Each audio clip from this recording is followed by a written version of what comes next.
January 18th, 1991.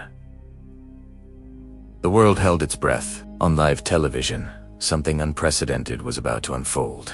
This wasn't a movie. This was the raw, terrifying reality of the Gulf War.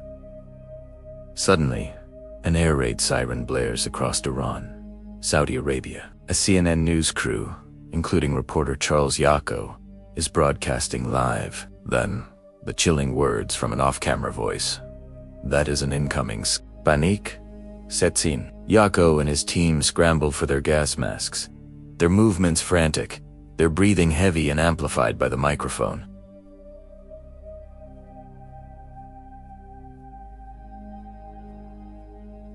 The tension is almost unbearable. This was the moment the world saw, for the first time, a ballistic missile attack happening in real time. For days, Saddam Hussein's Iraq had been launching Scud missiles at targets in Saudi Arabia and Israel. These were weapons of terror, notoriously inaccurate but psychologically devastating. Each launch sent a wave of fear across entire nations.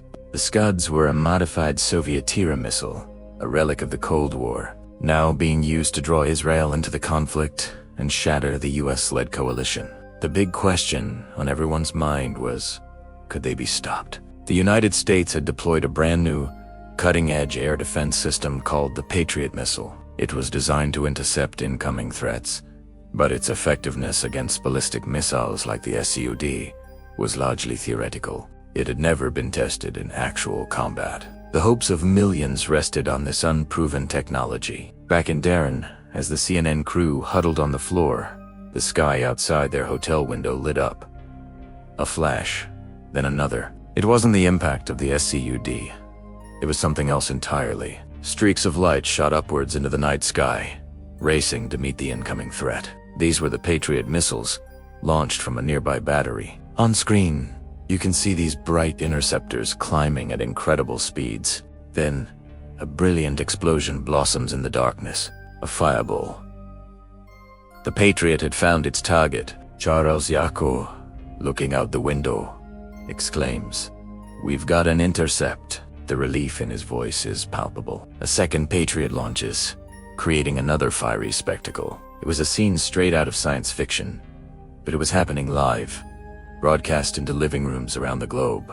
The world was stunned. For the first time in history, a ballistic missile had been successfully intercepted in combat, and it all happened on live television. The footage was played and replayed on news channels everywhere. It was a powerful display of American technological prowess. Military briefers, like General Norman Schwarzkopf, presented the intercepts as proof of the Patriot's incredible success. They claimed a near-perfect interception rate, a technological shield that could protect cities and soldiers from the SCUD menace. The Patriot missile became an overnight icon, a symbol of a new kind of high-tech warfare where defense could finally triumph over offense. It was a massive morale boost for the coalition forces and the civilian populations under threat. The Scud hunts and the Patriot intercepts became one of the defining stories of the Gulf War. But was the story really that simple? As the dust settled and the war ended, a different picture began to emerge. Post-war analysis and investigations started to question the Patriot's true effectiveness. While the missiles definitely launched and exploded near the Scuds, how many of them actually destroyed the warhead? Some analysts argued that the initial reports were wildly optimistic. They suggested that many intercepts merely broke the Scud missile's body apart, allowing the warhead and debris to continue falling onto the target area, sometimes causing even more widespread damage than a direct hit. The initial claim of a nearly 100% success rate was revised downwards, again and again. Israeli defense officials were particularly skeptical, reporting that Scud damage on the ground didn't seem to decrease after the Patriots were deployed. So, what was the truth? It's complex. The early version of the Patriot system used in the Gulf War was primarily designed to counter aircraft, not fast-moving ballistic missiles. Software modifications were rushed just before the war to give it an anti-Scud capability. One of the biggest problems was the system's proximity fuse. The Patriot was designed to detonate when it got close to a target, shredding it with shrapnel. This works great against a fragile airplane, but a hardened SCUD warhead, it might just knock it off course or break up the missile body without destroying the actual explosive payload. Think of it like throwing a grenade at a cannonball. You might damage it, but you might not stop it. There was also a famous and tragic software glitch, a tiny error in the system's internal clock, a rounding error that grew over time, caused the system to become increasingly inaccurate the longer it was left running. On February 25, 1991, a Patriot battery in Iran that had been operating for over 100 hours failed to track an incoming SCUD.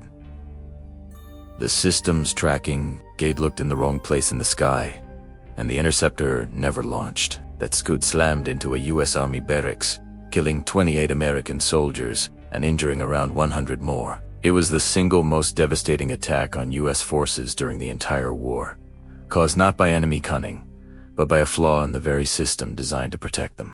This tragic incident underscored the immense challenges and hidden complexities of high-tech warfare. So, was the Patriot missile a success or a failure?